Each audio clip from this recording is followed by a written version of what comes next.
Gwapo mo. Ay, no. So, papaayusin mo yan mamaya.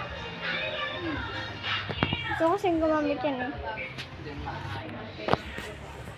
Hindi yung flat lang at saka yung kalawang lang yung ano niya, padena. Ay, kadena pala. Ito yung kalawang oh. Guys, wait lang. Ito. Yan. Kalawang